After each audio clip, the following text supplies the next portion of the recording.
ان کے دل پھر مطمئن ہو جاتے ہیں۔ جو اللہ پاک کی رضا میں راضی ہونا سیکھ جاتے ہیں۔ تم مقدر کے پیچھے مت بھاگو، بلکہ مقدر بنانے والے کو تلاش کرو، پھر دیکھو کیسے سب کچھ بدل جائے گا۔ حضرت علی رضی اللہ تعالیٰ عنہ نے فرمایا، اگر میری زندگی میں دکھ نہ ہوتے تو میں اپنے رب کے ساتھ دعا کا رشتہ کیسے نبھاتا۔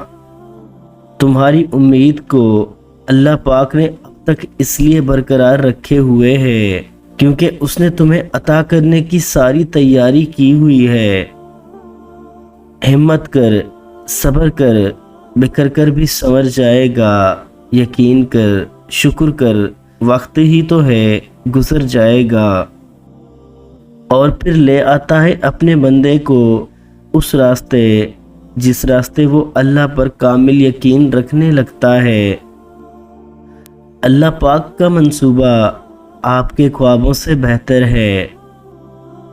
دنیا میں ایسا کچھ بھی نہیں جس پر تمہارے رب کا اختیار نہ ہو۔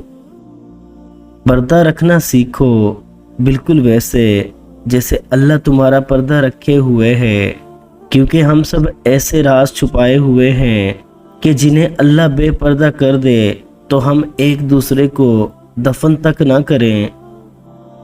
جب دل ضد پہ آتا ہے تب اللہ پاک امتحان دے کر آزماتا ہے۔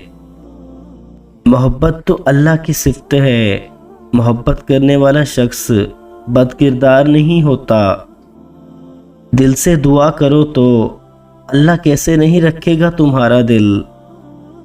جو آنسو ہم اللہ کے سامنے بہاتے ہیں وہی آنسو ہمارے لیے سکون کا باعث بنتے ہیں۔ جس نے محبت بنائی ہے بس وہی اس کا حقدار ہے۔ اس دنیا میں تم مہمان ہو اور تمہاری آرزویں بھی۔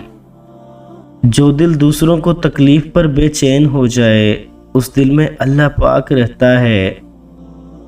تمہارے چاہنے سے کچھ نہیں ہوگا جب تک اللہ نہ چاہے۔